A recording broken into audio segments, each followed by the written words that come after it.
Can we start? Yeah, so we'll start now. Yeah. Yeah. So good afternoon, everyone.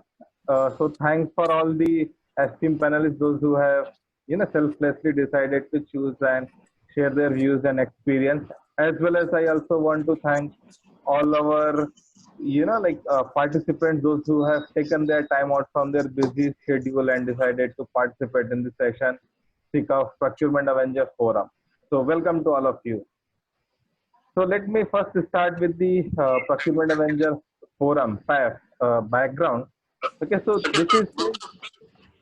this is a unique online collaborative thought leadership platform for CXOs, procurement, supply chain, IT, and the consulting professionals to brainstorm the challenges and the threats posed by the COVID-19. This also facilitates, the peer learning, exchange the views, ideas, and come up with the practical resolution challenges are the ideas with a strong takeaway post the session. With this objective, during the lockdown period, we started the PAF, and and we are thankful to all of the participants and the previous panelists that we have received such a huge response that we are today sitting at the session 6. So 5 successful sessions have already been completed of it. So thanks everyone for humbling us with the response. So now the coming to the core objective of the PAF. So as I mentioned, the first thing is the brainstorm the challenges and come up with the potential actionable solution.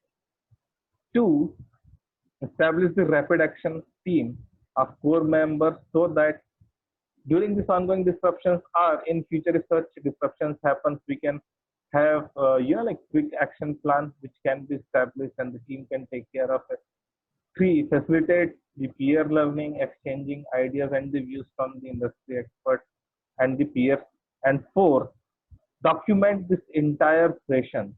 Okay, so be it the video recording or the textual recording, and build a kind of a thought leadership for the repository, which acts as a ready reference point in future. That okay, there is some knowledge base or the best practices developed which can be fall back and referred on. So these were the objectives, and now, as you know, like in terms of the COVID-19 response curve, we have already crossed the response phase. So that was the phase when the COVID-19 disruption has started in the March, and of course, in some countries it started before that. But in India, it started mostly from the March onwards, and we have already taken those challenges in the first 4 sessions of the PAF, and now in the 5th session, after realizing the work which has been done by the CIOs and the strategic value which they have brought, we have exclusively dedicated session 5 to CIOs and the digitization roadmap, BCP, shared services, their contribution, and so on. And now we are at the session 6, where we believe now after unlock 1 and now unlock 2, we are moving from respond to reimagine in that phase 2 of the COVID-19 cycle. Okay, so now we strongly believe that how leaders perceive this transformation, this reimagination, how they perceive that, how they make themselves strategically aligned to new normals and the realities, what kind of thought process or priorities they put in, and accordingly how this transformation journey goes on till the growth phase. The growth phase comes. So by that time, they are ready with the entire tool set and the processes what they needed to be in order to really encash when the growth phase starts in the COVID-19, post-COVID-19 era. So this, with this thought process in mind, considering this COVID-19 curve, this is the objective of session 6. And given this is a array of the activities which needs to be done from the domain side, similarly from the consultancy side, what are the transition processes, and the IT side, what kind of infrastructure, digitization, roadmap. So each stalwart, each vertical needs to be carefully thought through and, planned accordingly. Then only effectively rebound and the regrowth curve can be encased upon. So that is why in session 6 we have gathered the stalwarts from their field, from these three verticals. So now let me introduce, like all the three panelists. So I will introduce first from the IT side, Mr. A. Balaji, who is the current global CIO of UPL Group. He is also the former CIO of the Piramal and its group companies. He is carrying more than 25 years of experience. He has done more than like thousands and thousands of integration and set the environment. He has led the digital transformation initiative. Okay, and brought his leadership experiences, thought processes, and completely done the leadership as well as the institutionalizations of those leadership into the area of deep learning, AI, data capturing, its analysis, and so on, along with, of course, in an integrated environment.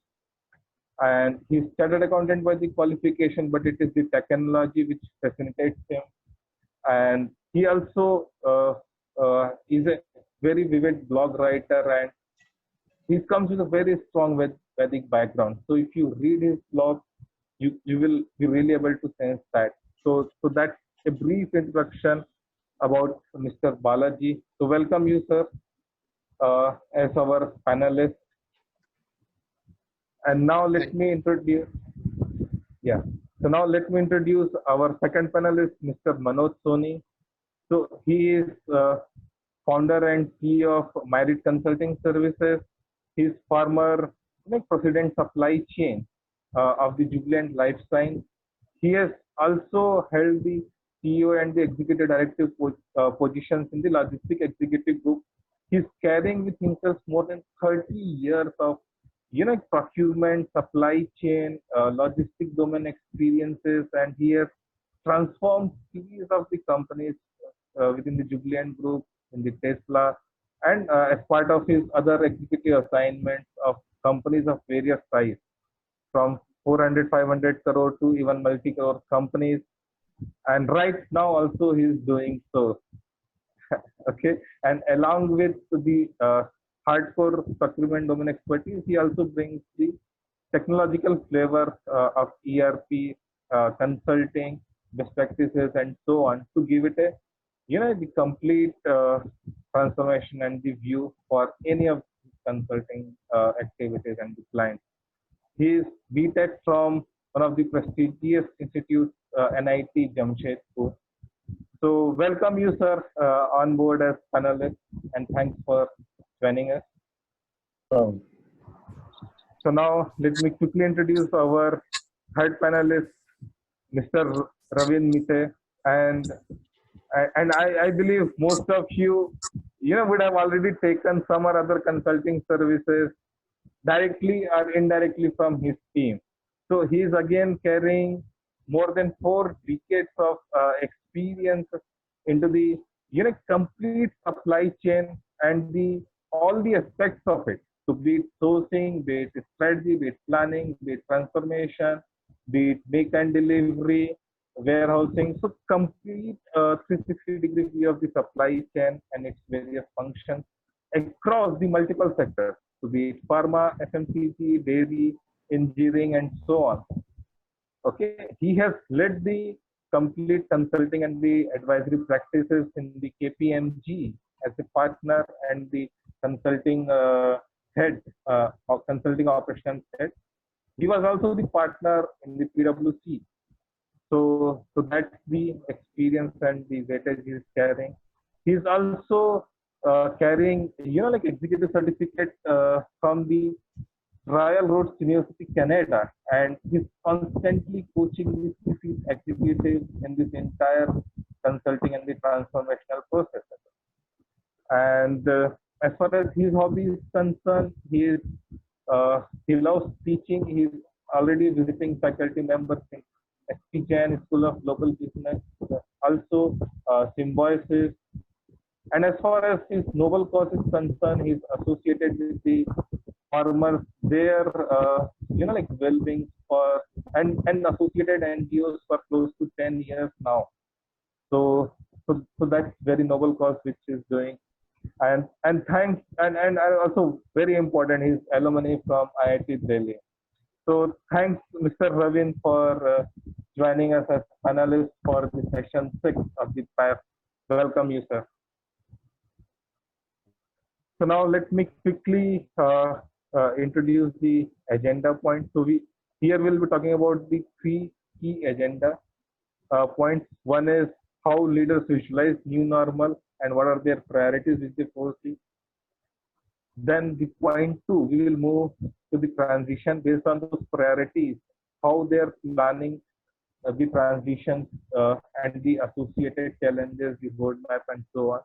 And the critical part will be that, okay, in order to like meet those, so whatever the priorities have been set and what are the transition plans have been thought through, how the technological leaders or CIOs visualize the role of technology, the digital roadmap, and what are the strategic values which they are bringing in and enabling this entire transactional process and transforming the organization. So these are the three key agenda points.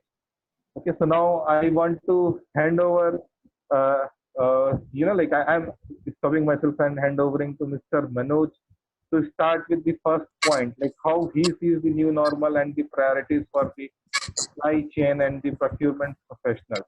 So over to you, Mr. Manoj. Thanks a lot, Rahul, and my fellow panelists.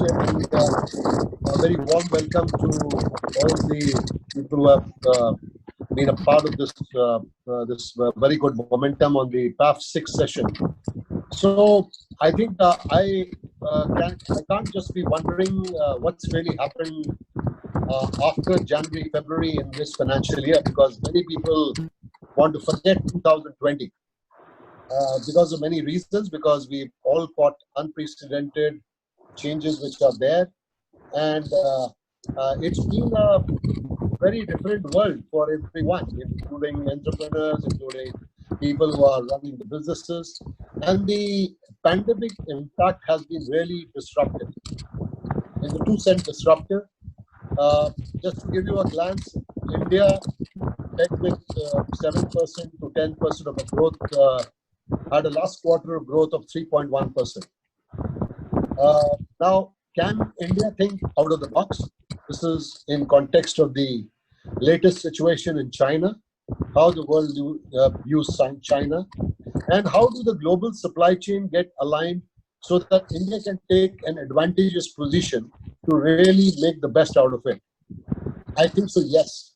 But what comes first to my mind is to use digital information technology at every place of information gathering, information transaction, going from one place to the other, trying to use technology as a disruption device in your businesses, and try to give top priority to digitization.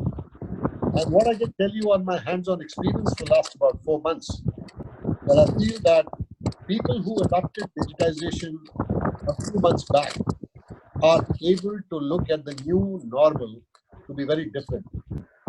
There are a set of people who are completely not knowing what to do. They are thinking about closing their businesses. They want to exit out of the businesses very fast. They want to see that they save whatever money they can.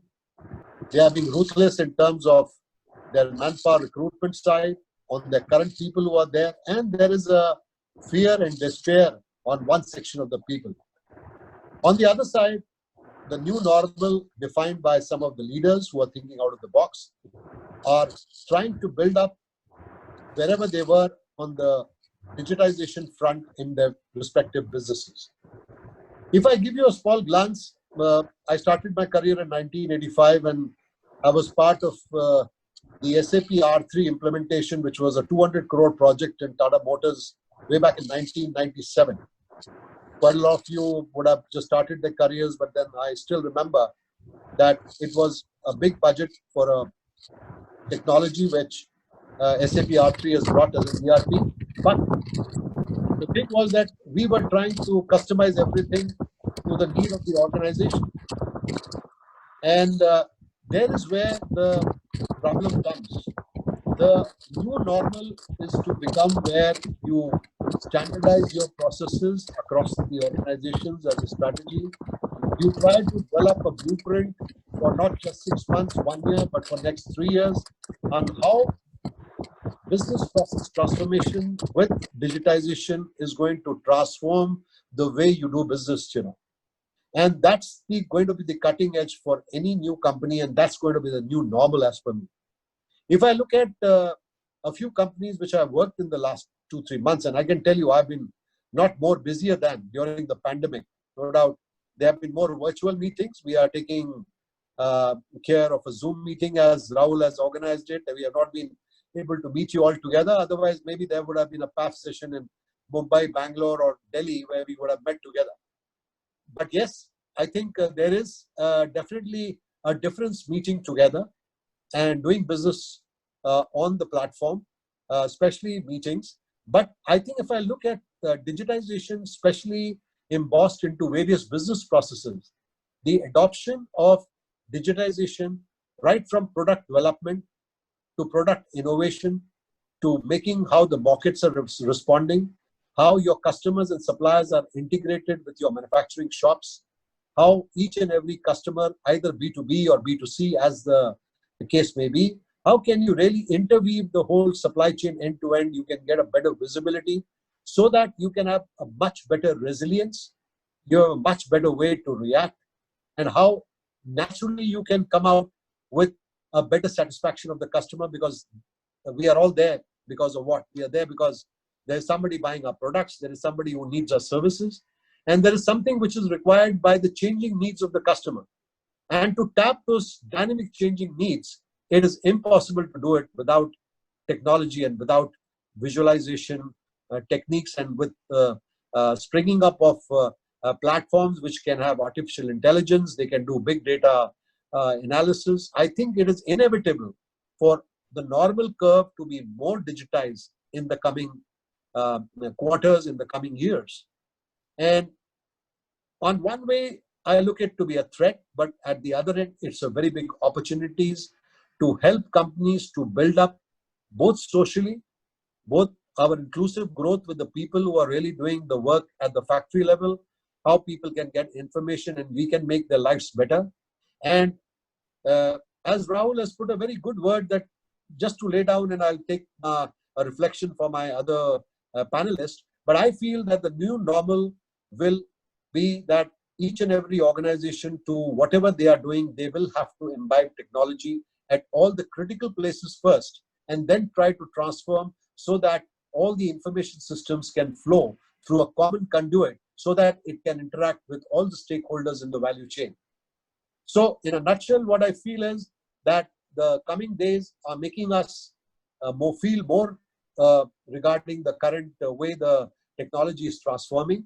There are innovations happening at every place, and it is becoming a new normal that every organization, in the current way I look at it, will have to imbibe technology at whichever level they are.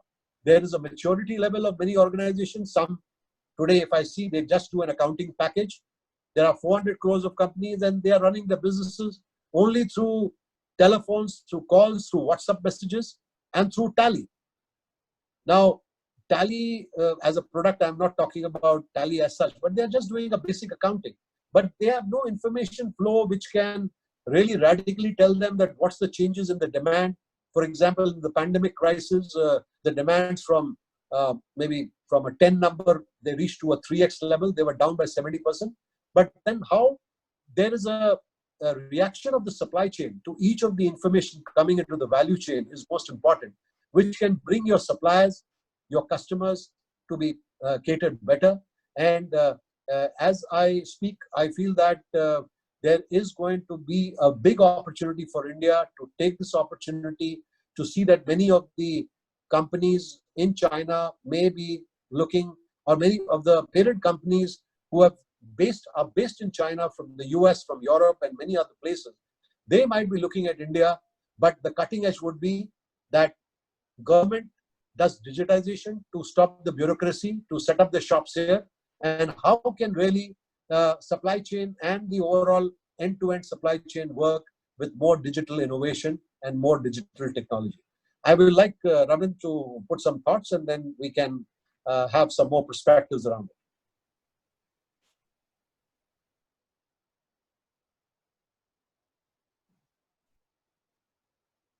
Thank you. Thank you very much. Rahul, may I go ahead now? Yeah, go ahead. So thank you, Manoj.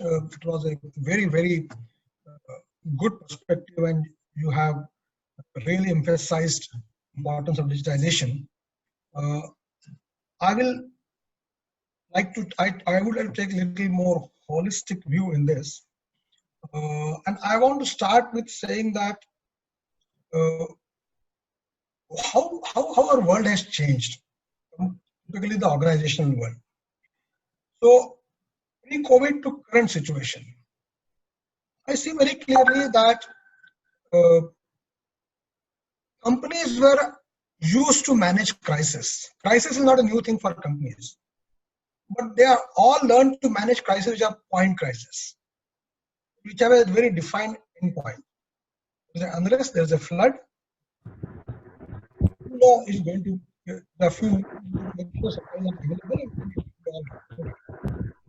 or you are also used to work on the month-end pressure. There's a quarter end, year end, you work on that, but you know after that there is going to be a peace period. Now, that kind of mindset and that kind of preparation companies had. And today, if you really see what is happening, is whatever we have learned from the past crisis, today's crisis are new normal. And really, they have not really prepared us. No organization can claim that they have been very well prepared to handle this, because it was never imagined like this.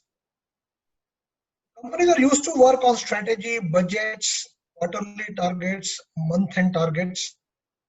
Now it has become day-to-day sales. It has to be at best end of the month's outlook. Daily management has become extremely critical than the monthly management.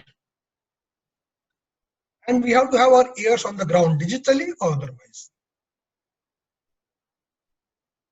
We used to work on emails, physical meetings, travels, frequent travels, and little bit slow decision making. Now, it's really not possible to work in this mindset. We have learned now that it is possible to work from home very effectively. We have found that call is better than email. We have found that decisions are happening very quickly, which used to take weeks' time are getting done in a day's time, even at the board level. From annual contracts and from negotiations with the vendors on a periodic basis, important is how well do we know the vendor supply chain. If you don't know that, you are not really going to ensure supplies. Your contract may be outstanding, your SLA may be outstanding, you have done a very good contract. Supply chain risk assessment, every company did. There were fancy presentations done at the board level about how do we prepared for the risk. But nobody factored this risk. And we are all learning to cope up with this. Everything which was budgeted, you could spend with justification. Today, budgeted, not budgeted, every spend is being challenged, being questioned.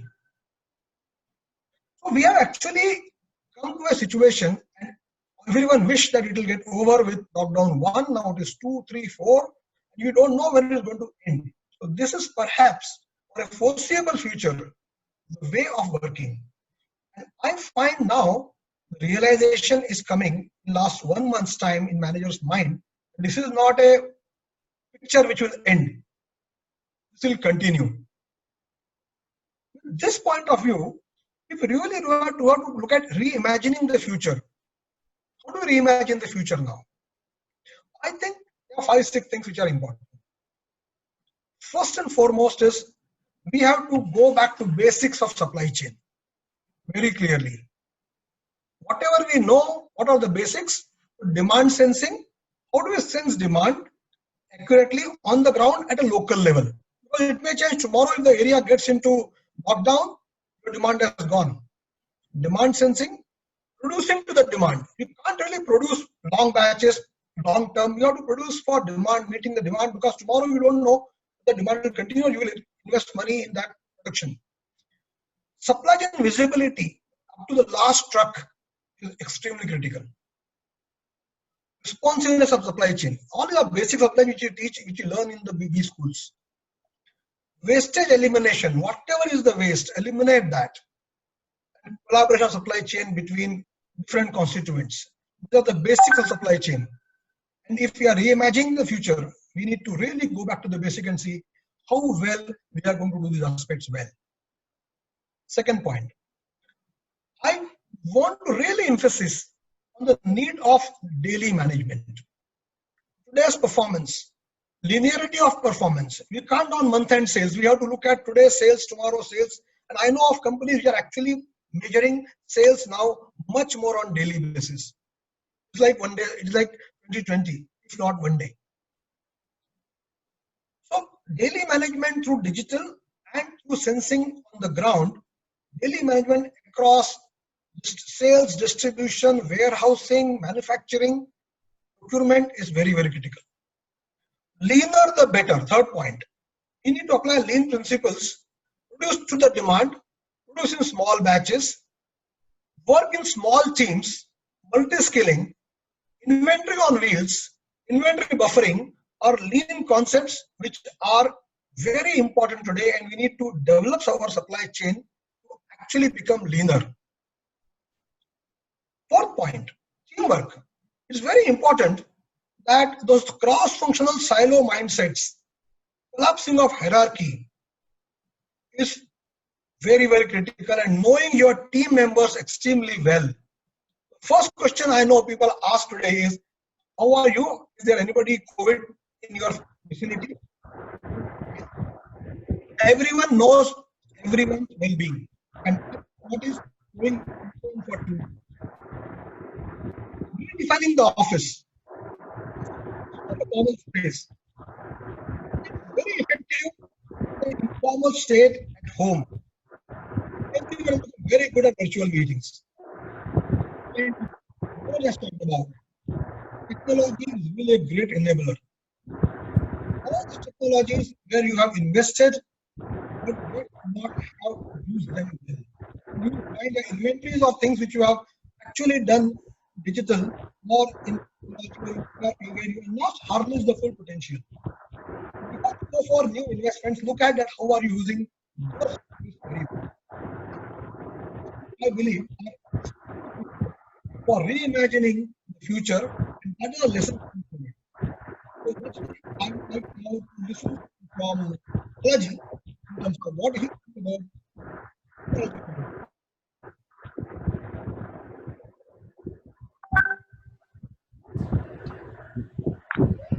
Yeah, thanks, sir, for sharing you. So yeah, Mr. Balaji, like your comments, sir, on this same topic. On the new normal, I think we have got some good feedbacks. I'm just trying to eliminate some of the topics where they have already spoken. I need not have to repeat that angle. But let us also understand what this new normal means. There is a release of pandemic things by China. Subsequently, China has said that everything is perfect in our thing. But what is also important to understand is in China, the purchasing thing is getting frozen. The entire community within China, their buying pattern within China is completely changed, which means even if you are saying I'm going to come away from COVID, people are a little skeptical and they are not even looking at. People are not visiting mall. Only necessity is getting purchased. The entertainments and other things are getting stopped. So this is one aspect which is going to give us a wisdom on how this new normal is going to be perceived by the entire world on this. So the sense of skepticism is already there, and that's something that we should not ignore. So how organization reacted? Organization reacted, they have frozen already hiring. All the hirings are frozen irrespective of whether they are which industry, which segment, which process. I think all the industries, they have already almost frozen the hiring.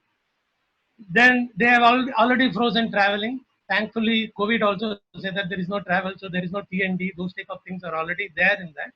but that they have also made. They also ensured that there is no conferencing, there is no some other thing, etc. But they also enabled a new way of reaching customers, right? In our own industry, we would have never thought that how will I meet farmers and growers through the teams of the world on this whole process. It was never imagined of, but the new normal gives us the way to look at my distributors, my retailers, my farmers, to look at altogether a different way. That's the opportunity against that adversity. I thought I should say that if top line is not going to come, first of all, if this is what is going to happen, then there is capex is frozen and all the other list of activities are frozen.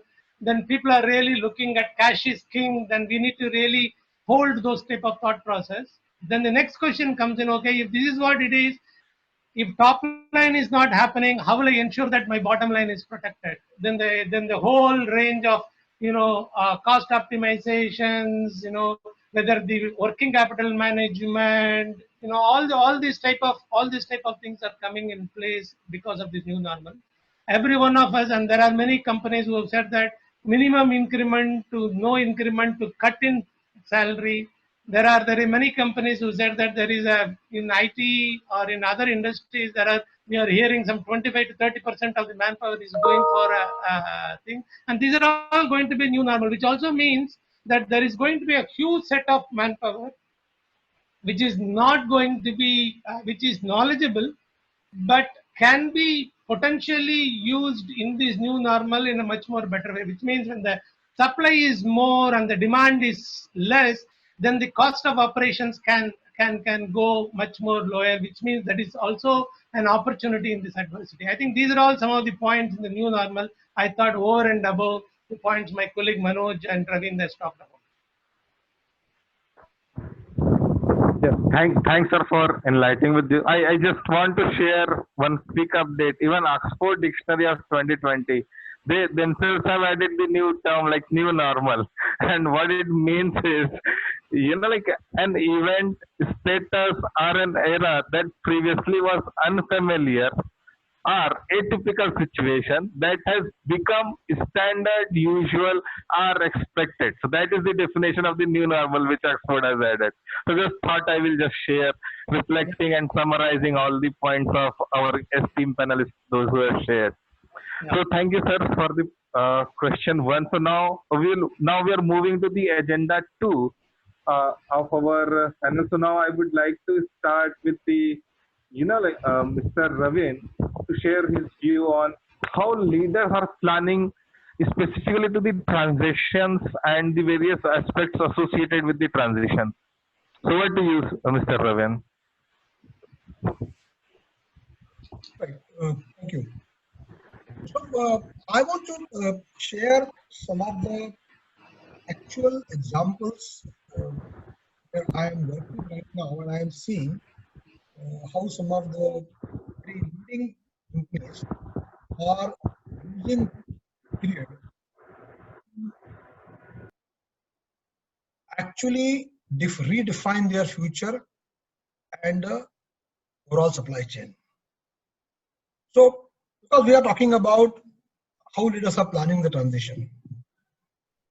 Now, my view is that if you continue to focus on the COVID part of it, some part of the organization has to now focus on today, but some thinking caps have to start actually planning what are we going to be doing when we emerge back from this situation, and what is that your curve which is talking about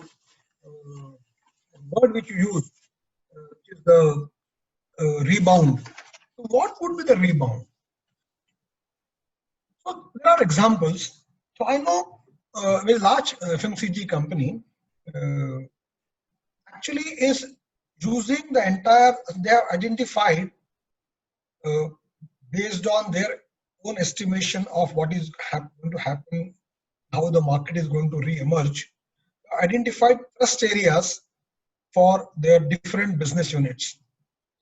And they have used the concept of Hoshin Kanri, which is the policy deployment in Japanese, to align entire organization, right up to the last salesman, in terms of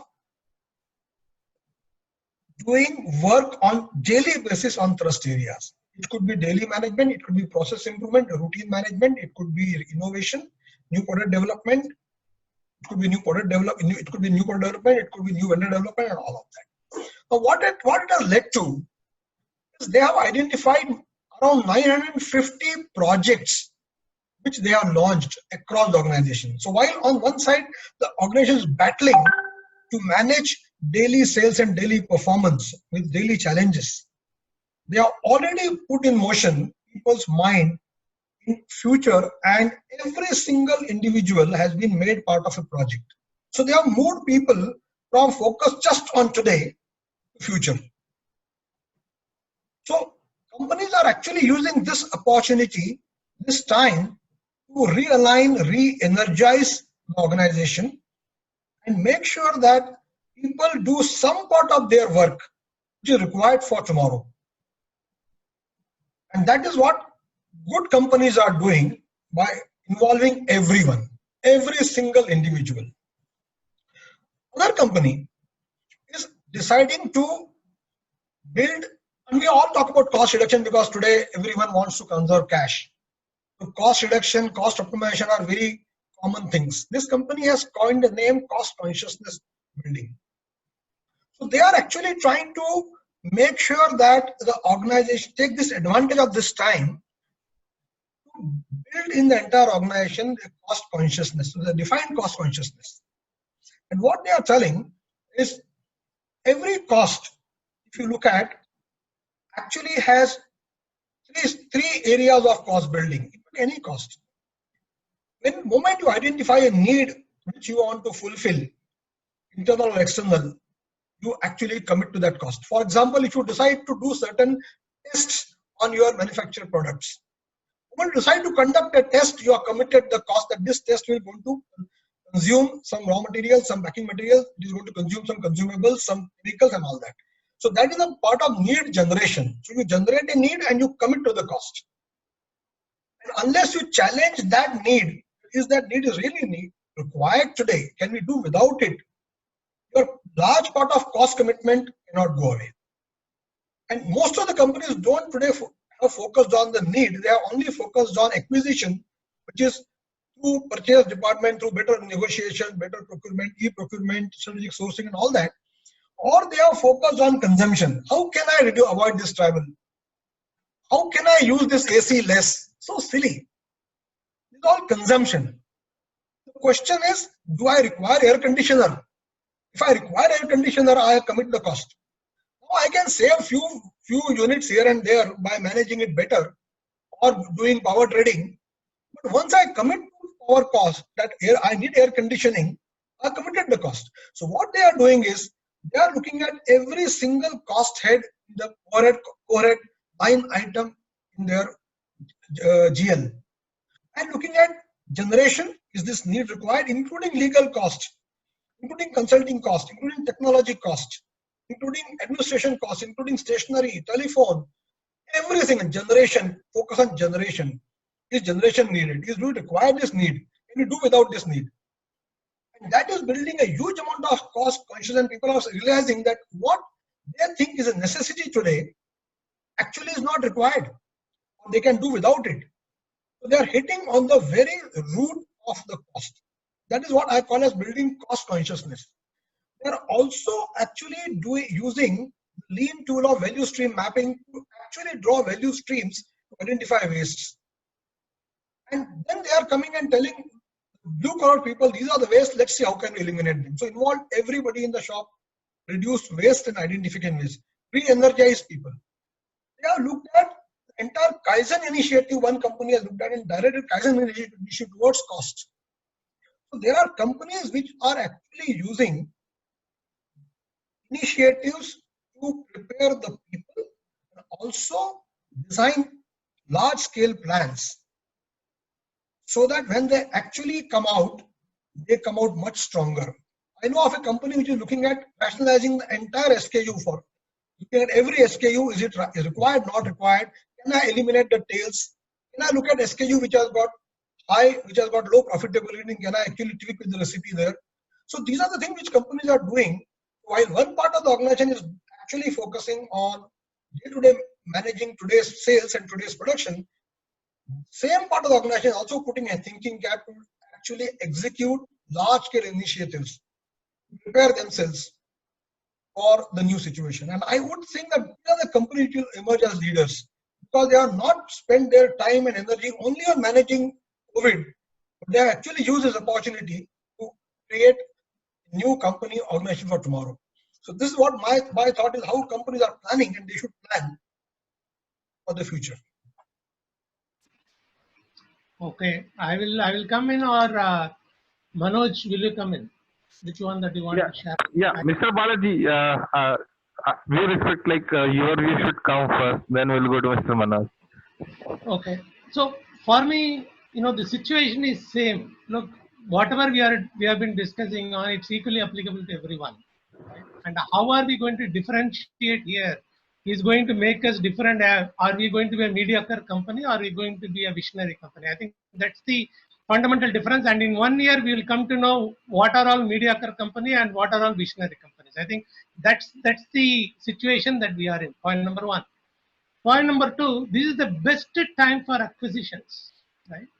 And if anyone really talking about it, what is the valuation that we are really talking about? Whether the valuation of any inventory, if you have good inventory that we are really talking about, you can get that in the throwaway price, because many people are come to a conclusion that loss of profit are better than loss itself, right? I think this is the crux on which people are really working on. And if you are really holding cash in your hands, and this is the best time for some of the purchase that you would have never ever dreamt of in your life. I think something that you need to think about.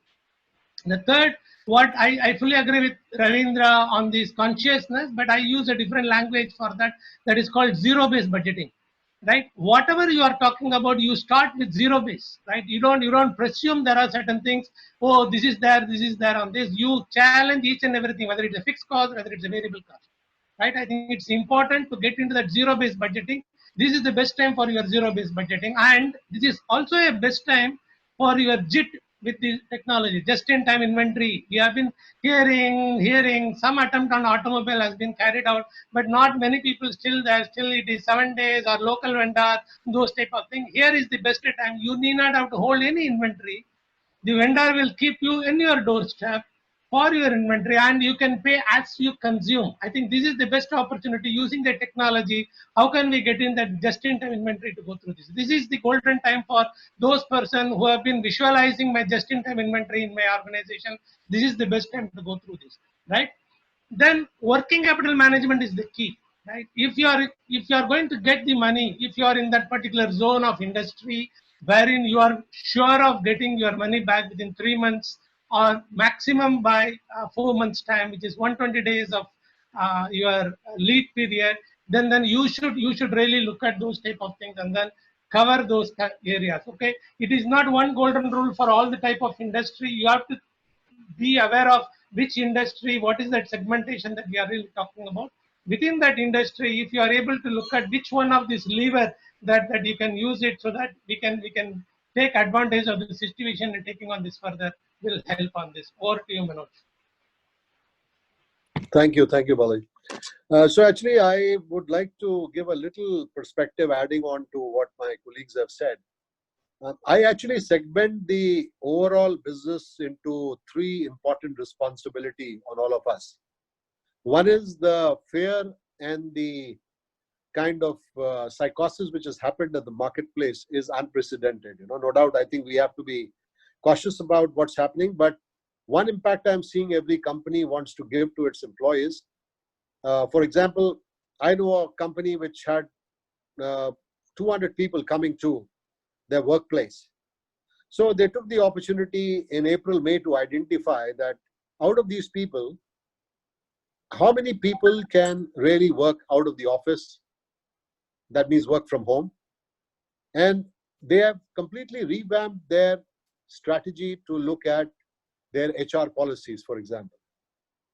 Because in India, there is a conventional way. I remember 30 years back, That when we used to go into the company, we had to punch our iCards. When you come out of the company, you have to punch your cards. Now, there are many companies which still do that, and maybe in manufacturing it is required. But I still found the same technique the promoters are using to take care of their manpower was command and control. They were doing all these things, but the COVID crisis had taught them that how they can be looking even at their HR practices. And I also segment the companies into three categories, as I told you. For example, I work with some companies which are really gone, their business has gone double what they were doing before the COVID, because they were into the retail and e-commerce sectors where there were more people doing online business, for example. Now, those people have not been able to cope up with the extra demand which is coming, which is a big problem for them. So different people have got different problems. So one particular yardstick may not work in the transition phase, but ultimately I feel that any company which is going to look out of the box will again have to imbibe digitization to look at their business processes for product development. As Rabin said, there are many people who are looking at their SKUs which don't sell, which are the non-moving stocks, which are the slow-moving stocks. So all that analysis and introspection has started to save every penny and govern every little buck which is stuck into their organization. On the other side, there are people who are bullish. I know people who are recruiting people from other companies. There have been a lot of people who are out of the job, so they are trying to see whether they can use those resources at a much lesser cost, because people are definitely losing their jobs. If I look at the retail industry, I feel there's a big impact. There are many people who are sitting at home at the moment, and it is no work, no pay. So naturally, we can't close our eyes. And as you say, that the pigeon is not going to run away if you just close your eyes. So the fact is that the cat is sitting there. The pigeon has to save its life. So if I look at the way good leaders are looking at it, because there are good and bad leaders in it's a mixed bag. We are not having a complete, all five fingers are not the same. So I would categorize the companies who are really in a good shape to do business, so no problems for them. There are other companies who would like to invest on their people, and they are also talking about reskilling their people. I know some companies who have appointed Hivet and some other consultant to see that whether they can do a skill mapping of the people. They would like to know that these people were trained, they were trained about a few years back, or they were never trained, they were just hired. So are they trainable? Are they trainable to new things which will be required by the company? And for that, they have made this period to see whether they can invest on people, invest on technology, invest on training, and see whether they can give the confidence to the people that they would like to take them along. There are many other people who have been ruthless. They have been looking at short term. So they have been just trying to see that we have, many things which are really making many of the employees are feeling very uncomfortable, because I spoke in some of the companies and they got no notices from the company. People were not able to come to the work, and suddenly they said that they've been served a notice period to see that they are not there. So there is a calamity, but the transition period, if it can be made more smoother, I would have liked that the government of India should have been reasonably a little bit more critical about the labor laws which are there in our country, because we don't have any social security in our country. Problem is that unlike the US or Australia or other places, people still get $300, $400 per week to at least survive. So there is going to be a more depressive society if we don't take the right actions at this moment. And it would be definitely the resilience of the promoters who have made a lot of money on the same amount of people a few years back. So they will have to tide away the situation, being more sensitive towards the need of the people. And that is going to become very, very critical in the transition period. No doubt, any good company would always do cost reduction continuously, because they will have to stay competitive. But now is the period for survival. Now is the period where how can you just go up the tide, which is such a high tide that many people will drown within that, and you will not even know. And as we were discussing, the new normal is got to stay. You have the airlines industry, you have the people who are there in the hospitality industry. My daughter came the other day. She said, Dad, we do everything, but let's order food from outside sometimes. We have just stopped going to the restaurant. How that the guy who was staying in a restaurant is going to survive? So there are realities of life which are going to change. People are firstly surviving themselves, but at the same time, the transition period is going to be painful. It is definitely going to be requiring a lot of resilience, and it is requiring a lot of collaboration between the industry itself, because everyone will have to survive. As you say, the dinosaurs could not survive in the world. The dinosaurs got absolutely eradicated from the world. So it will be survival of the fittest, the Darwin's theory. But at the same time, with innovation setting in, how we are going to really cope up with the tide which is coming. And of course, at the moment, I feel a variety of industries who are taking a lot of different parameters to see that they can make an impact on their own businesses. And at the same time, they can also be sensitive towards the need of the society, the need of the nation by itself. And at the same time, look at a bigger opportunity, which is looking at it in the coming years. Because the fact is, wherever there is a threat, there is an opportunity which is lying. So every action plan which is dependent on your business development needs, your given resource needs, if it is going to get fitted into the way the people are there in your organization, how you're dealing with your customers and suppliers, if you imbibe technology, if you imbibe the right things to do, which I think is being covered by Rahul in the next session, but I feel very clearly that I can find different category of people who are reacting to the transition period in a very different way. And we will come to know how the new normal will get satisfied by these companies. But the companies who are able to have more resilience and a longer way to look at things are going to be the ones who are going to be the ones who will survive and will be the winners. Over to you, Rahul. Yeah, thanks, sir, for sharing your views. Here, I quickly want to just share one of the findings. So, as it has been already been touched upon, but I will just share. So, what companies are doing, they are hiring the psychological and the behavioral experts. That how basically because this COVID-19 has dented psychologically, right? Not just in the mind of the people, but also in the society itself. So and now they perceive organization are moving out in a completely different way. So how basically to make themselves come out psychologically and be make themselves ready to give their best, at the same time understand the second side of it, external ecosystem, the change in the psychology of the customers, suppliers, and so on, rebuilding the trust, and also that kind of measurement also has been included as part of the transition journey. So that was the something which I was reading upon, and they have given the rule of five. So they have prepared a table of 5 by 5. So in the in the columns, so they said, okay, think about 5 R's. Okay, so react, realize, resolve, reshape, and resilient.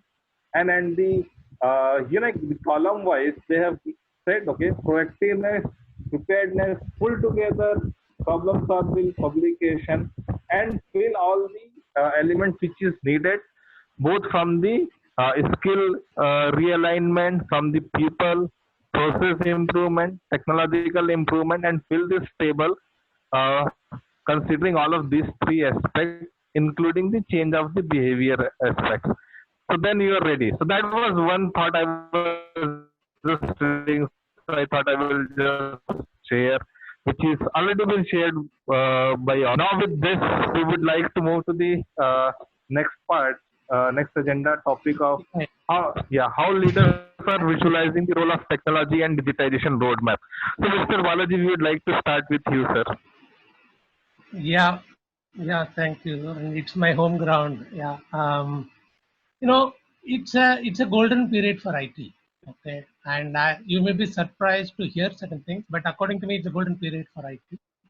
I'll tell you the reason why I'm saying it's a golden period for IT. IT has moved from important to vital during this period, right? In any organization, I think it's the first and foremost thing, right? The second thing is any system adoption, we used to talk about change management, and we need to do that, and adoptions, training, and all these type of things. COVID has turned the table overnight, whether it is my connections with my own superiors, my peer, my reportees, or my external people, partners, vendors, all these type of things. In no minute that the seamless discussion started coming, and many things which we thought it were not possible. And I'm talking about those companies who are ready with that, right? Those companies who are not ready with that has their own struggle story. But those who are ready with that, this is the best time to see that exploitation is really happening. And when we were there, were at one particular point of time we were having 6,000 meetings a day, and through the technology, and we were doing a lot of analytics around it, including the machine learning, and doing some sort of documentations around it through some of this topic, what is a major topic, etc., etc. And we thought that okay, we should improve that. But I'm talking about somewhere in the month of October, November, and we were discussing with some of the partners to say that okay, what are all the steps that we need to do to improve the productivity of these particular things to go to the next level, whereas we can get it. But in the month of February and March, it has touched 40,000, right? Where is 60,000 and where is 40,000? When there is a need, when there is a thing, people really, really get into it. And when it is becoming the survival instinct, as Manoj said, your fundamental ethos are getting triggered, and you are getting its adoption.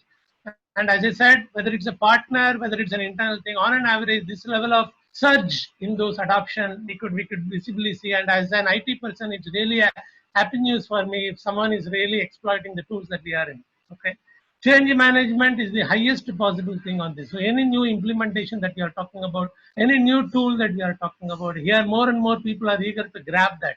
Typically in those type of situations where people will be reluctant, you need to go through this, we need to also do some sort of reward and recognition, those type of thing. It's not required now. Here is the situation where people are hungry to get that and get it grabbed. So it's important for any IT person to be there on that. Like any other department, we do have our own cost reductions and those type of challenges. So it is not that everything is rosy, but we do have our own framework. I thought I'll spend next 2 minutes only on account of that, so that people will think about, take some leaf out of this to go when they go out of it, right? No, it is also an era of every re. So I do have 3 Res here, which is respond, recover, and renew, right? And it's important. It's important to look at this in the time of response. This is the initial response. Okay, what are all the things that you need to eliminate? What are all the things which you need to rationalize? What are all the things which you can renegotiate? Okay, so these are all the angles that you can look at. It is purely based on your cost cutting, cost freezing, or cash flow strategies around it, right? I think this.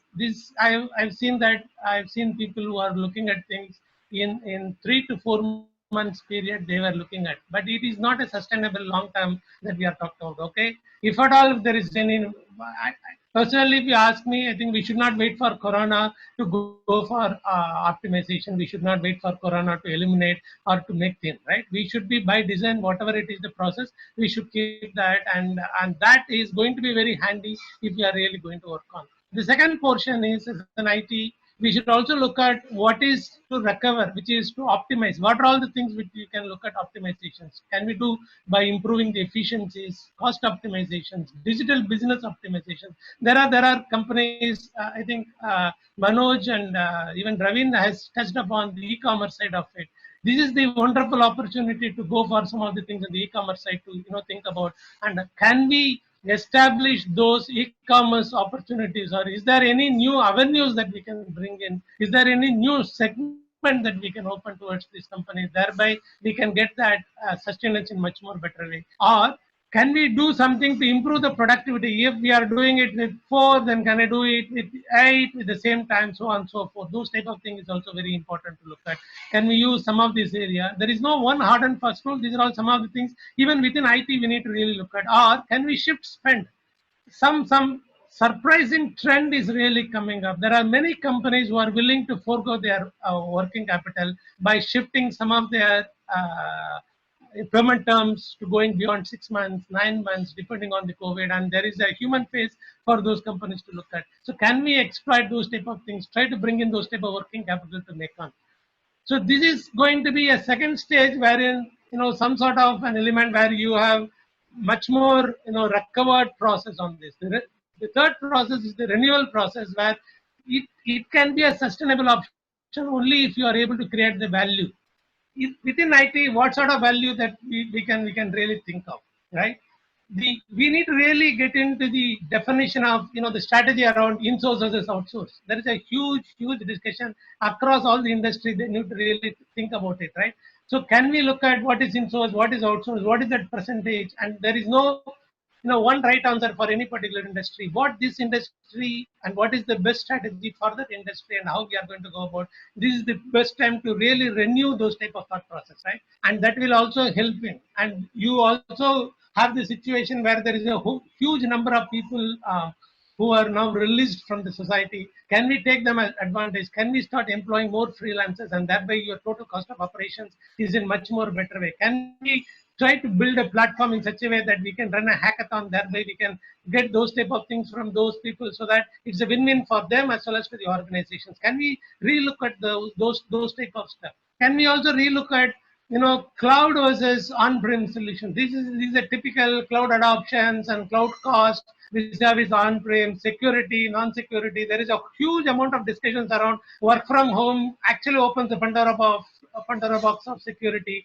wherein the hackers are working overtime. You do not have control over the house, whatever is the equipment that has been kept in the house, whether it's a router or XYZ equipment.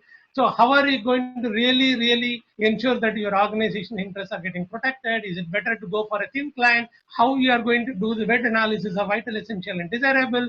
What are all the ways and means that you can segregate the assets, and how we can go about which one that is a must that you should not compromise? What are all core to the organization? How do we ensure that core to the organization is to be established in those type of things, which is non-compromise zone, which can be a little compromise zone? What is okay if someone wants to hack it? Those type of analysis. Please understand, each one has its own set of costs associated with this. We need to also take those strategic decisions to go for it. And the last but not least, we should also look at, since it is a finance related things also, we should also look at, is there any better way for own versus lease? That's a trade-off also can be looked at. Can I start looking at, instead of cloud versus on-prem, can I look at own versus lease, so that you still have your working capital protected and still you are enjoying third person's money and still you are able to do whatever best that can happen. So these are all the levers available, and these are all the options before us, and this is the best opportunity before us. All you need to do is, these are all the juggling balls. As a CFO or any technocrat or any digital, there is a huge amount of digital opportunities are before us, right? The work from home and which is really opening up so many other opportunities. What are all the tools and techniques which can help us for our industry to do their job better, right? There is no one rocket science to say that, oh, every industry, this particular thing will work on this. No, we should not go to that thing. No, we should not. We should also start applying the mind of zero-based budgeting. Is it really must to do? Is it really going to give me ROI? Am I going to get money back on these three things? Is it going to create that whatever is strategic discussion that we are really talking about? Those type of discussions are very essential within the organization. Have this conversation with the business people, because it is important that IT person cannot do things on their own. You need to necessarily have the conversation with the business people to see to that okay, these are all my views. This is what the expert says. These are all the things, and in this industry, these are all the possibilities. Do you think that are we aligned? Can we take on this further to go through this? And it's also a best time when we go and then go to the board and then say that for this security, I need to invest this much of money. The board is willing to give this much of money to this, even though there are some portion of it they cannot give that. Because when everything is going to be in such a distributed mechanism, they are also conscious about what is that unknown threat that they are really talking about, how we are going to really work on this. Those type of struggle that people are really are concerned, and every board meeting is having the discussion about how secure are we, how the data residency is coming up, how the privacy is getting protected. All these things are again a concern, which has been a concern for quite some time, but COVID has given an altogether different perspective. Here is an opportunity. Yes, it's we should not forget the reality. The reality is, yes, it is a very tough situation. You have to walk on that tightrope, but it is also an opportunity for us to present in much more better way so that you can transform yourself as an organization from a mediocre organization. And this is the best time, according to me, that it can work for any IT professional. For me, the IT professional, it's a golden period. Over to you, and Ravin and Manoj for your views. Hello. We are not hearing. Yeah, Rahul, you were saying yeah. something. We are not able to. Yeah. Can you hear So, me now? yeah, over to you, Mr. Manoj. Yeah. Yeah, so I think lovely perspective from a IT role, but actually what happens is, to my sense, uh, technology is going to be the building block for any organization's growth from here onwards. What I mean to say is that the adoption of digitization, if I even look 6 months back to now, has really changed. But the change has come in terms of having a perspective that, oh, look, it is COVID today. There might be some other virus coming after 6 months, or there's some disruption coming after some time. I don't know. There are too many things which are happening in the world. So what do I do? So I need to have more information real time with me. I need to get what's being produced in my factory. Can I use an RFID? Can I use IoT? Can I use some other ways to monitor my things across the factory? Can I get a real-time manufacturing status at every 2 hours of my shops, which are located 7 locations in the world? And then because of the COVID, there are containment areas. There are areas which are under lockdown. So in a complex situation like this, whether there can be some platform which can tell me that, look, today this place is under lockdown, so maybe there'll be no demand at this place, but this demand can be substituted by looking at another place where there is a demand, because there's no lockdown there today, and people might rush up there to buy their goods and their requirements, because man as a consumer is going to still consume. The Parle biscuits, they sold the highest in the last 78 years. So I think if I look at it, there is an opportunity, yes. The opportunity cannot be fulfilled without technology. And the best way to use technology is to look at digitization at the right place, at the right time, and at the right place where the domain people really feel that they can have a differentiator with their competition. So if I really look at it, today it may not be only the company's own business plans which are at stake, but it is going to be to make the success out of those plans is going to be very, very critical. So the critical success factor in the coming days would be based on technology, but it has to be used at the right time, at the right place, and also to collaborate in the whole value chain. Now, if I put a caveat here, the technology itself is going to innovate by himself. As Balaji said, there is a lot of opportunity which is going to come to IT people, but at the same time, there is I would say, a thing which is a caveat is people want the moon, but they also do not want to spend more on the same things as on today. They are wanting to preserve cash for tomorrow.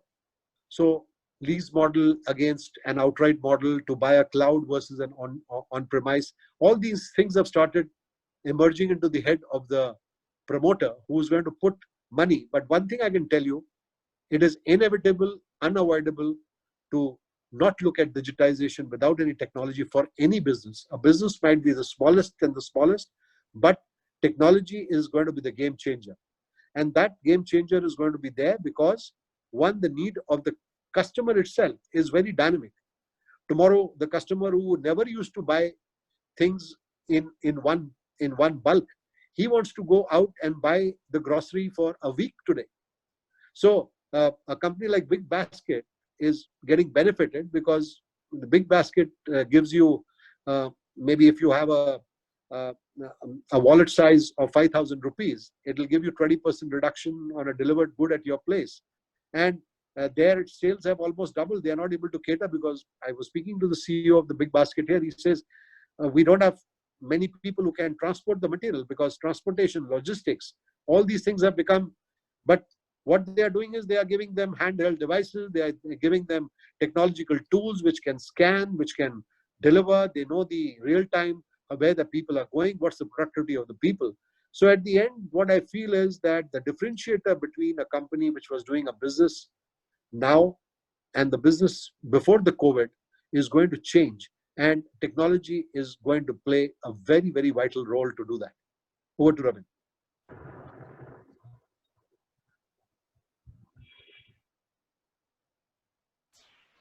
Yeah, Ravi. I will be quick, and I just want to bring a middle path view, because I have seen several technology interventions being part of many discussions with many of the clients, and I have found that 85% of technology interventions don't achieve the intended benefit which they have been promised.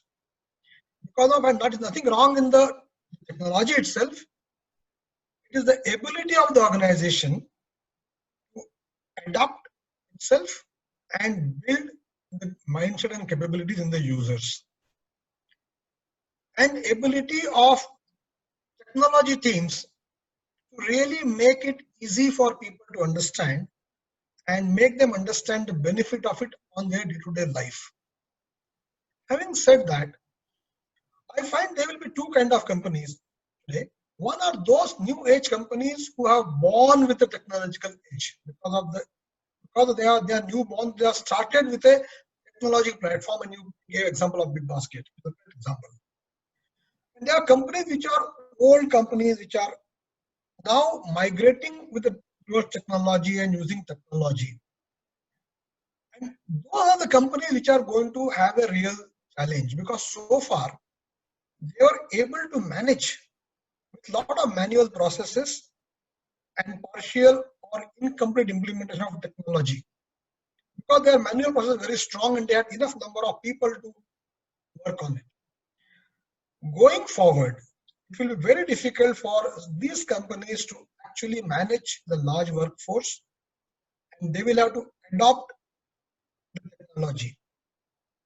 And that is where I find there will be a huge struggle in these companies if they are able to do it well and smartly, and the owners will be completely in the hands of two people. One is the CEO and the CIO. If these two people are able to drive the organization well and are able to create that environment and show the benefit to people, adoption will be faster. Otherwise, India has a typical problem that we have a very large set of middle managers who are not technologically savvy. And they find it very difficult to adopt. I still find in very large companies, Excel is used for planning. When I get into that Excel plan, I find that they are not even using the VLOOKUP function. When such companies talk about creating a digital platform for planning, I wonder how are they going to do it, because their basic skills are not there. So these are the companies who are going to struggle. And if some of the participants are from these companies, it is a very good period for you, because now people are worried. People are not sure about their continuity. People are willing to learn which they are resisting in the past. It's a very, very good time to make people learn and adopt fast. If you miss this time and normal situation comes, all that desire, etc., will go down. So that is what my 2-bit in terms of technology. And over to you, Rahul. If you would like to Yes, thanks, sir, for sharing the views. I just quickly want to share my thought on the similar lines what you have just shared. So, sir, I was reading through one interesting topic and the service which has been done. So, what they have suggested is that the business or the CEO, it's like the rod, where the CEO sets up the vision, the priorities, and what is the expected outcome. And then there are two threads which completely encircle around the rod. So one is driven by the CIOs, Okay, so which brings the technological aspects, bringing the clarity from the security, mobility, cloud, agility, analytics, social media, and so on, and gives the complete rollover of that crowd. And the another parallel thread.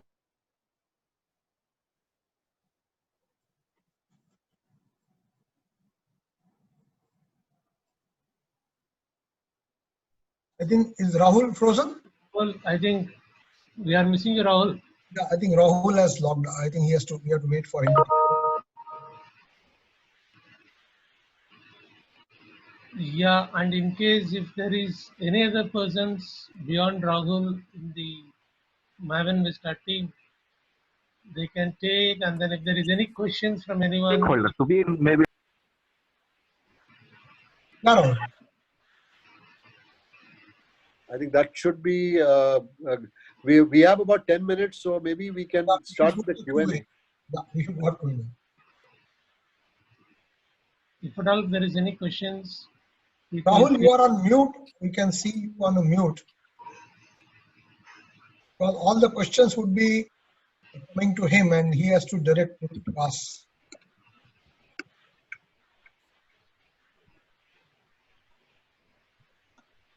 Hello. Yeah. Yeah, Rahul, we can hear you. Yeah. So now with this, we are opening up the Q&A phase. Yeah. So anyone like who has the question, those who want to now direct to our CXOs, please feel free to do so.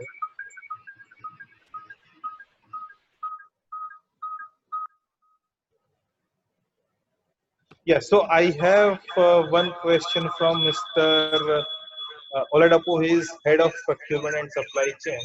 For a procurement unit that is largely driven by the traditional procurement approach, what is the advice or step by step drive digital transformation in procurement in an organization?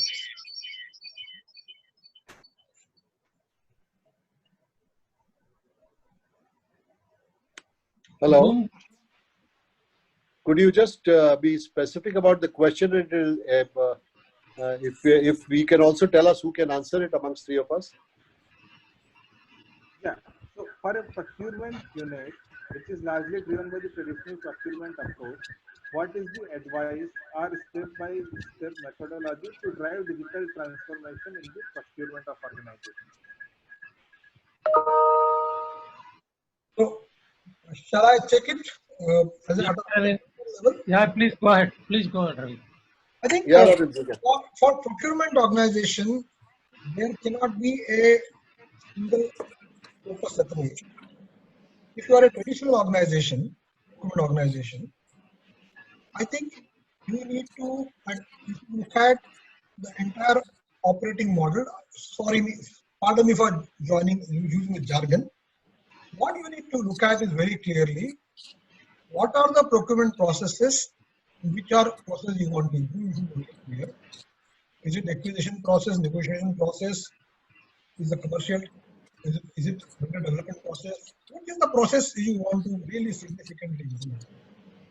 That is the first thing. Because it can't be all processes, sare ghar ke badal dunga kind of thing. It has to start from what is that most critical for you. Second point you need to look at is your org structure, procurement structure, centralized, decentralized, what centralized, what part centralized, what decentralized, what you want to do, why you want to do that. Very critical. Without changing the procurement structure, if you just look at the processes, third part is very clear. You need to define what is that procurement organization can do and what is user organization can do. For example, you may say annual contracting and negotiation and analyzing vendors can be done by procurement, but day-to-day running the contracts can be done by the user organization. Or you can say, I'll give you 3 vendors negotiated, you decide you want which one you want to be, your choice completely. Or you say, no, I'm going to define everything, I am going to do strategic sourcing, so I will buy from where I want to buy at the right price, and I will tell you this is and I'll give it the material to you. So your entire service delivery part has to be for different categories, and it is very category driven. Has to be, it can't be one size fitting for all. Next point is, how do you want to use technology? I'm sure Mavinista kind of companies are available who will actually give you a very good technology. But what you need to see is what is the appropriate one for you, for your maturity level and your future requirement, is the right technology for you. And to what extent you want to adopt it? Do you want to take the entire suite or you want to take part suite of that? What is what you want to do? And then comes last to it, how do you want information to flow in terms of indents to order to all of that? How it will flow? Will it flow over a workflow? And then last part is how are you going to do governance? How will you measure performance of procurement function? What are the key performance measures? How are you tracking those? How is the governance model? How are you managing risks, compliances? So you need to look at all of it. And if you look at it, take a holistic view. I'm telling you, it will look difficult initially, but you will come with all right answers. But if you try to take a quick fix approach or a patchy approach, take one by one, I think the mess I have seen getting created is much more than the original situation. This is my experience, and I'm limited to my experience, but I would like to know from Balaji and Manoj, you are more experienced in this. Yeah, my input is look at the business case, right? If you are looking at 10 different items, again in this COVID period, nothing will pass through. If you can identify, okay, these are all the 3 business cases wherein I can establish the ROI and thereby I can establish the technology adoption, then that is the one that you need to grab through, right? And you need to have the technology support, whatever is the right technology, and also you need to have business process orientations properly to challenge those problems with lean and in the redefined mechanism, and thereby you are able to achieve what you want to achieve. So don't take all at one go, because that's not going to look at. My input is, if I want to if I am in your shoes, probably I will look at, okay, what is my business case on procurement and what is my technology selection that I need to go for that business case, and how will I focus on that. Thereby I'm able to give my return on investment within this year. Please understand, for any industry, this year, 1 year is long-term planning, right? I think if that is the situation that we are in, we should also be mindful about what is the set of activities on day by day, month by month that we are going to do, so that we also survive, but at the same time we are also taking the plan to the next step. I think that's the trade-off that you need to do that. Over to you, Manoj. Just adding up to my esteemed panelist, I would have a perspective that if the gentleman who's raised the question, he can do a small diagnostic of looking at the need and how, because most of the time the procurement organization is internal customer. They've got internal customers because they provide material to the various stakeholders. They provide material to either manufacturing. So they are an internal supplier, and they have to coordinate the things with the suppliers outside. So at many companies, you do not have a very good way to look at, say, the consolidation of your the various requisitions which come from the shop floor. Now, if there is an existing ERP system and we want to do something very specifically within the overall end-to-end integration of your procurement process, it will be better to look first at the need.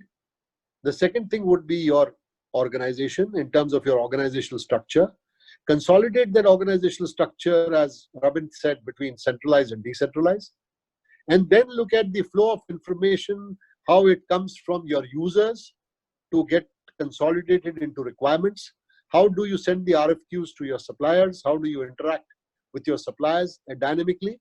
And then how do you convert a kind of a, an RFP to a pay position where the overall process should get integrated with the payables in accounts. So if I look at an end-to-end, that is what I would make a roadmap. But while implementation, you should work on the places where you have got the pains which can give you the best leverage, as Balaji said, get the return on investment. So you make a roadmap for 2 to 3 years, but take in technology in modules so that you can implement it by bit. It may be maybe it can be having a supplier portal, for example, trying to get the new development processes there, trying to see whether suppliers can reach your portal. The other thing can be consolidating the data from the internal customers. So it all depends on what are your critical areas, but the first step will be to recognize from your current stakeholders, which are your internal customers. It may be your manufacturing people, your people who are intending material to you.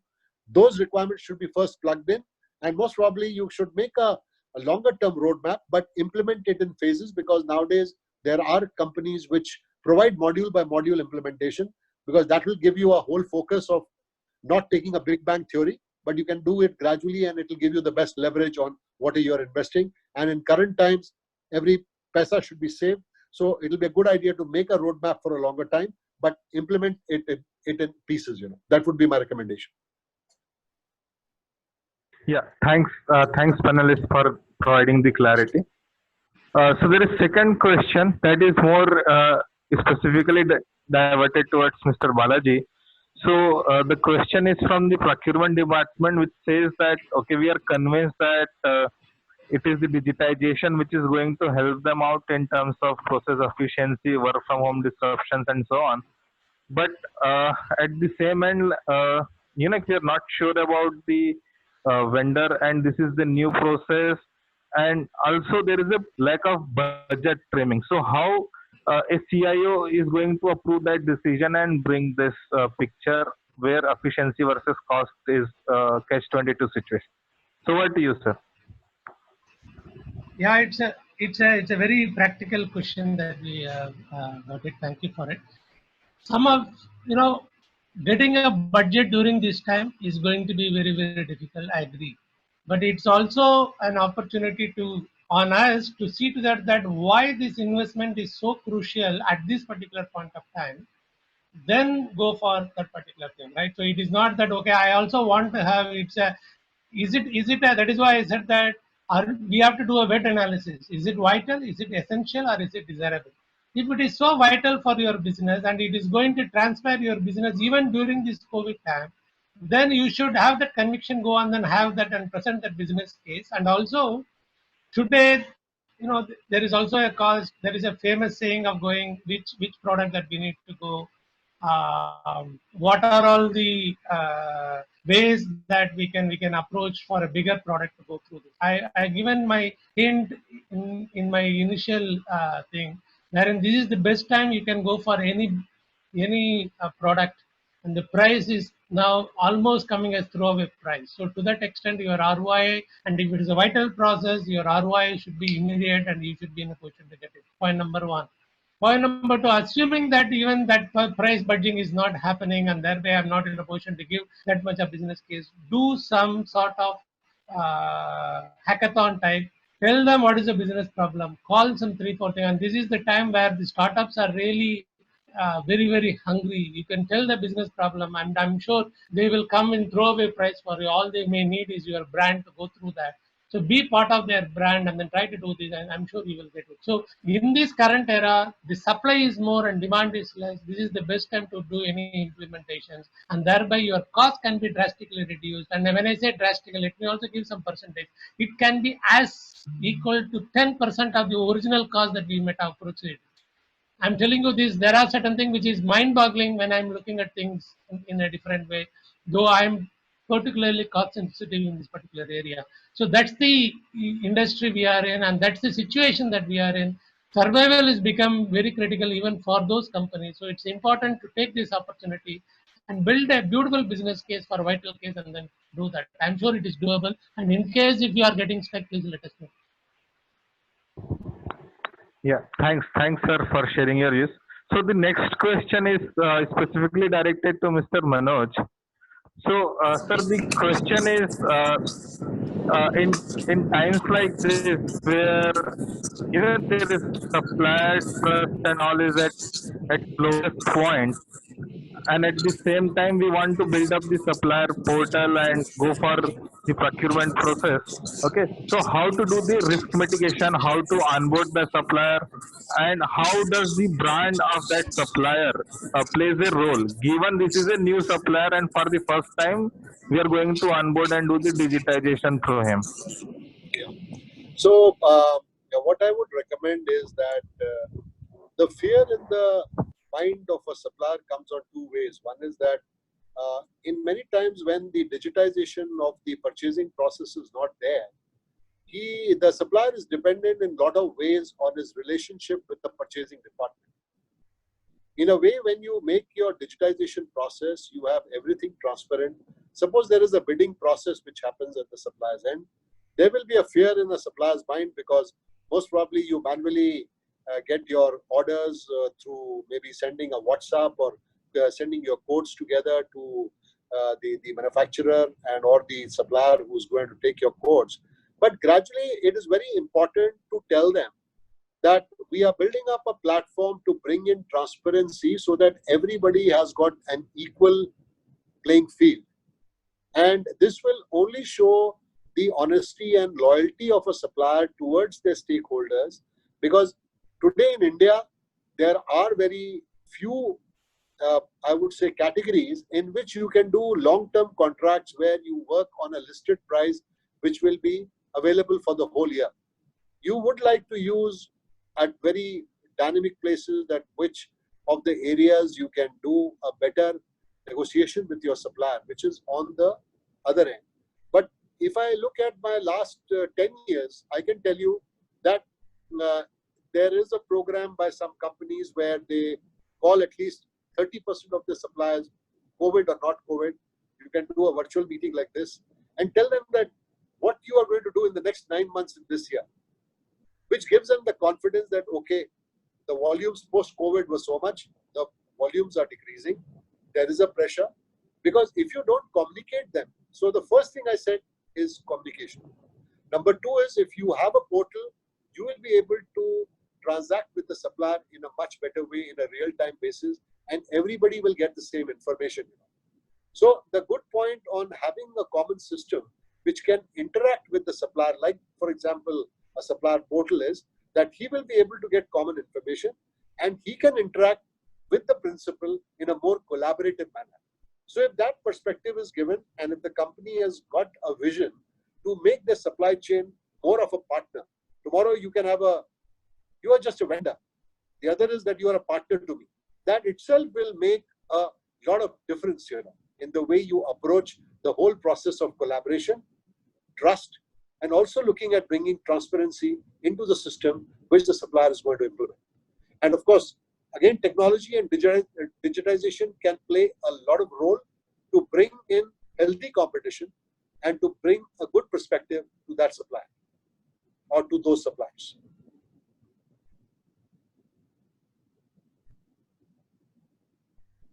Rahul? Rahul, are you there? It looks like you are still in mute, Rahul.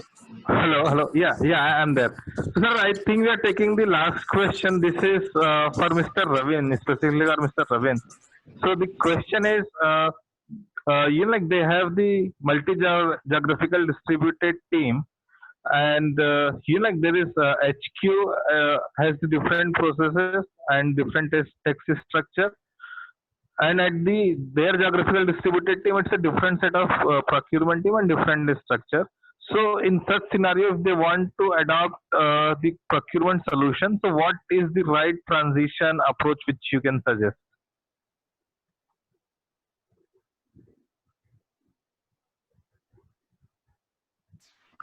Ravin, you are on mute. Yeah, I think it's a very good question, and what participant wants to know is how do you restructure in this situation. First question is why restructure? What is that pain or what is the gain? If you can identify specifically in the current structure, what are those things which you are missing and because of it you are not getting the advantage? I think that is very important because structure, understand, is the most difficult things to change in any organization. You can change the processes, you can technology. Structures are most difficult to change because they deal with people. So unless you have a very clear-cut business case that you want to change the structure, you should not. You might have the best structure in your mind, but if it is not implementable in your organization, then it is only as good as on paper. First, make a clear understanding and have a common agreement with your management at what is the business case for changing structure. Should not only stop at the structure, because you have to also look at, if you are proposing a new structure, what are the processes which you are going to change? You need to very clearly define that these are going to change, roles and processes are going to change. These are two minimum things, and of course the information flow, what technology you will use as an enabler, make the structure and process successful, will come later. First and foremost is you need to establish why restructuring of the procurement function, which is centralized and also at different locations. It's very common in most of the brick and mortar companies. It has got evolved over a period of time. Then one by one you are bringing categories in a centralized location. There are strong procurement structures available at different geographical locations, whether manufacturing or otherwise. In such cases, it is important to look at the structure. Second point is, in the structure, it is also the reporting point is important. Many times you will find that structures are reporting to regional heads or geographical heads. They are not reporting to the central CPO. And if you propose a structure which is going to be threatening to the power structure, and somebody feels that my power is going to go away, a strong territory head feels that his power is going to go away if the structure is diluted for procurement, that is going to be very difficult to convince. So it is important that all stakeholders are brought together. Everybody's anxiety is to be understood, and business case has to be made. What are you losing before you come up with a structure? Second and last point, Jamie, don't come with a premeditated mind that you want to centralize. So then your entire thing will work on centralization only, but there could be a intermediate solution. Don't come with a set that this is what I want to do, and then I'll somehow fit and justify it. And most of structures actually work from, they are in the mind first, then you put on paper. That is not a correct way. First you look at why you want to change, what are the strengths and weaknesses, what are the things you want to achieve which you are not able to achieve. And then look at what is the, if I want to recreate this company new, completely new, what structure I will have. And then try to see how closely I can come to it. You might come with a much better structure than what was in your mind. So that's from my side.